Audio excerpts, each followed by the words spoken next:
Good morning and a very, very happy morning. We are reading Practicing the Power of Now, written by Eckhart Tolle. और ये book हमें सिखा रही है कुछ meditations, कुछ exercise from his main book The Power of Now.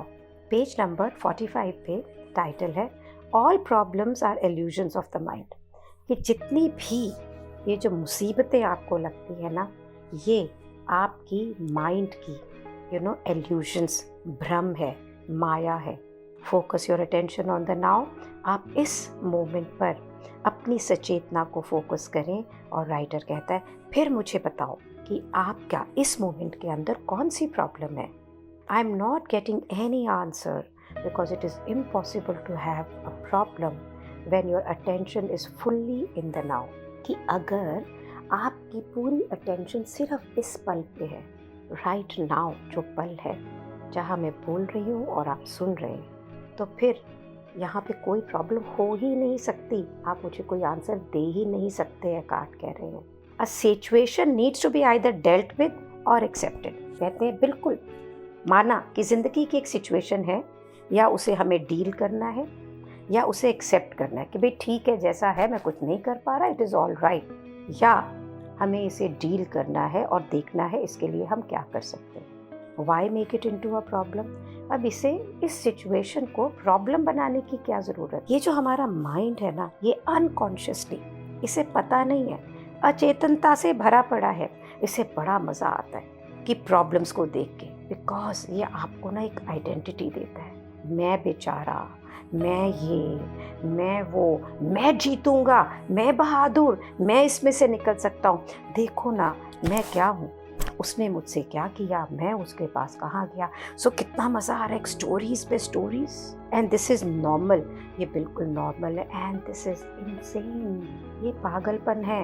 Problem का मतलब क्या है कि कोई सिचुएशन है, कोई ऐसी परिस्थिति है जिसके ऊपर हम मेंटली ड्वेल कर रहे हैं, दिमागी तौर पे उस पर फंस कर रहे हैं. और वहाँ पे कोई भी without there being a true intention और possibility of taking action now that you are unconsciously making it part of your sense of self. क्या कर क्या रहे हैं हम?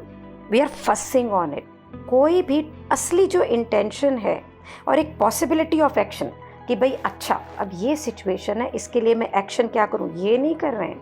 अनकॉन्शियसली ओह ये हो गया, अब वो हो गया, मैं तो कुछ करूँगा तो भी कुछ नहीं होने का है, मैं कुछ बोलूँगा तो भी ऐसा नहीं होने का. सो यहाँ पे कोई एक्शन नहीं है, यहाँ पे कोई वे फॉरवर्ड नहीं है, बट लेकिन एक सिचुएशन को पूरी तरह से प्रॉब्लम्स बना के रख दिया गया. और फिर आप ज़िंदगी की उस सिचुएशन से इतने ज़्यादा ओवरवेल्म्ड हो जाते हैं कि आप अपनी सेंस ऑफ लाइफ, अपनी ज़िंदगी की डायरेक्शन, ज़िंदगी की the sense of being, that internally who you are, you lose everything. और आप ये जो दिमाग है इसको लिए घूम रहे हैं और इसके साथ में है इनसेन, एक पागलपन से भरा हुआ बर्डन और 100 चीज़ें जो यू विल डू. या तो आप उसको करेंगे या you may have to do it in the future, या मैं इसको करूँगा, मैं ये सोच रहा हूँ. और आपका कोई भी अटेंशन इस पे नहीं है. That one thing which you can do now, इस पल में. सो मैं अपनी लाइफ के एक एग्जाम्पल से देना चाह रही हूँ. मैंने आपको बताया था कि हम अपने एक ऑफ़िस को क्लोज़ कर रहे हैं. ऑफ़िस के काम का शिफ्टिंग शुरू किया. हमने लैंडलेडी से बोला कि हम आपको इस दिन तक दे देंगे. And before that happen lockdown happen. So आप कहेंगे कि अब ये प्रॉब्लम हो गई, कैसे करूँ. She will take the rent for another month, और सामान पड़ा रहेगा, बीच में आधा अधूरा है, अब लाइफ में तो मैं कुछ कर ही नहीं सकता हूँ. ये हो गया. ओके तो सिचुएशन ये है कि ये लॉकडाउन है और इस पे मेरा जोर नहीं है. Can I do something about it? No. So ये सिचुएशन है which is beyond me. I accept it the way it is. And then होंगी लैंडलेडी तो होंगी नाराज़, उनका भी नहीं है, but I can talk to her and explain it to her कि this is the situation is.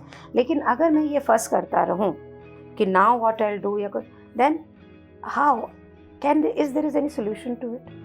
सो इस तरह से ना लाइफ में बहुत सारे एरियाज़ हैं, बहुत सारे. हम उस पर ड्वेल करते रहते हैं, चिकर चलाते रहते हैं. सो राइटर पेज नंबर 46 पे बोलता है when you create a problem. देखिए वो ये नहीं बोल रहा है when you have a problem. Situation होती है, प्रॉब्लम हम क्रिएट करते हैं. So when you create a problem, you create a pain, एक दर्द। और ना एक सिंपल सी चॉइस है, एक सिंपल सा डिसीजन लेना है सिर्फ आपको कि नो मैटर व्हाट हैपन्स, कि कुछ भी हो, I will create no more pain for myself, कि मैं मेरे लिए कोई भी दुख का कारण नहीं क्रिएट करूँगा। I will create no more problems, मैं अपने लिए कोई प्रॉब्लम्स को क्रिएट नहीं करूँगा। क्या आपको लगता है आप ऐसा नहीं कर सकते? Try it, it's very very doable. And आप देखेंगे सब प्रॉब्लम सिचुएशंस में बदल जाएंगी।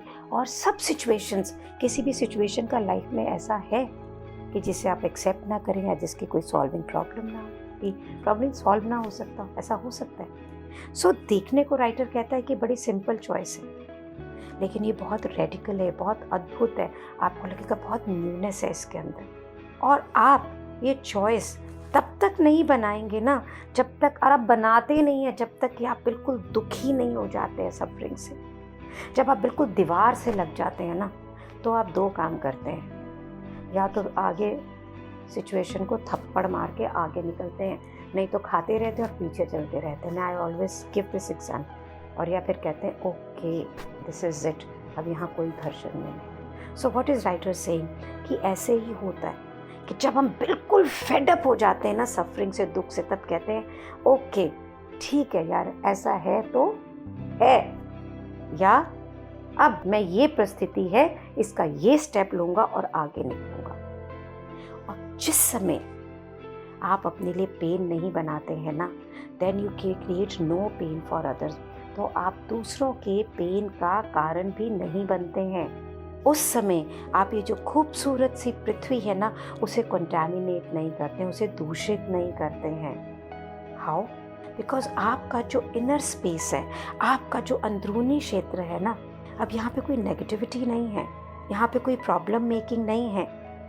सो जो कलेक्टिव ह्यूमन साइकी है, आप उसका हिस्सा नहीं बनते हैं, and you are not creating the pain. So आप किसी दुख दर्द के अंदर हैं ना, तो आपके रिश्तेदार, आपके आसपास का जो माहौल है, जो वातावरण है, ऐसा हो ही नहीं सकता कि वो इफ़ेक्टेड ना हो। आप गुस्से में होंगे तो आप लोगों के लिए गुस्सा क्रिएट करेंगे, आप दुख में होंगे तो दुख का माहौल क्रिएट करेंगे कि नहीं करेंगे। लेकिन अगर आपने ये डिसाइड कर लिया कि मुझे किसी भी प्रकार का दर्द नहीं क्रिएट करना है, so believe me, nobody can make you do it.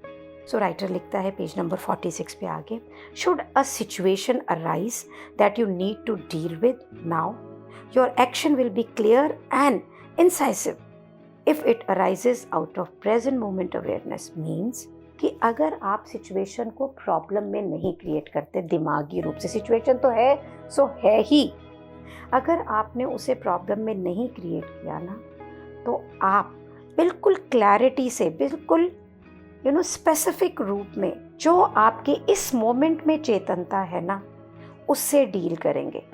आप ये देखेंगे कि is this situation in my control, what can I do, this situation is not my in control but this situation is. तो it will not be a reaction, क्योंकि अब आप दर्द में नहीं है, भंवर में नहीं है, प्रॉब्लम में नहीं है, तो अब ये रिएक्टिव बिहेवियर नहीं है आपका, जो किसी पास्ट कंडीशनिंग से आ रहा है आपकी माइंड के, या कोई इंट्यूटिव रिस्पॉन्स नहीं है सिचुएशन का, लेकिन ये आपका, और ना ही ये टाइम बाउंड माइंड है जो रिएक्ट कर रहा है, ओह अब मैं क्या करूँ, ये है, ऐसे कर दूँ, वैसे कर दूँ। You will find it more effective to do nothing. कई बार आप ये देखेंगे कि अगर मैं कुछ ना करूं तो शायद ज़्यादा अच्छा रहेगा, and I stay centred in the now, और मैं अपने आज के इस पल में सेंटर्ड रहूं। जिस समय परिस्थितियाँ, सिचुएशंस बियॉन्ड अस होती हैं और होती हैं, उस समय अगर हम इस नाव में रहें, okay this moment we are in a very powerful situation. Guys, I have used this methodology. Buddha always says that accept the situation, embrace the situation. मुझे अगर ज़रा सी भी टेंशन होती है, वो immediately मुझे कहते हैं किस चीज़ के अगेंस्ट हो, किस लिए एंग्जाइटी है, किसे रेजिस्ट कर रहे हो, you are resisting this moment, और immediately I get present to my resistance. and I drop it. I drop it like I drop a pen. I drop it like I drop anything जो gravitation से नीचे जाती. It is as easy as that. What you need to have a practice. Can we do that? Can we look at our life situation and we see कि ये situation में do I need to accept कि okay, this is beyond my control, or do I need to deal with? But if I need to deal with, we don't need to be with an identification of mind. We be in this present moment situation and then be in the painless mind. मैं कह रही हूँ mind means आप अपने आप को बोलेंगे दुख नहीं है, ये चीज़ मेरे बस में ही नहीं है, अगर है तो मैंने क्या करना है, and then take actions from there. Believe me, it is doable and it is very very powerful.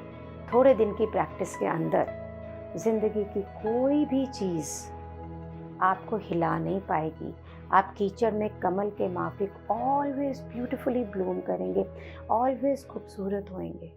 सच बता रही हूँ आपको. Lovely, beautiful, delicate, strong, Ajay, ऐसा ही फूल है कमल जो लक्ष्मी जी को अर्पण किया जाता है, जो विष्णु जी के हाथ में है, जो कृष्णा में. You are this only. सिर्फ हम भूल जाते हैं.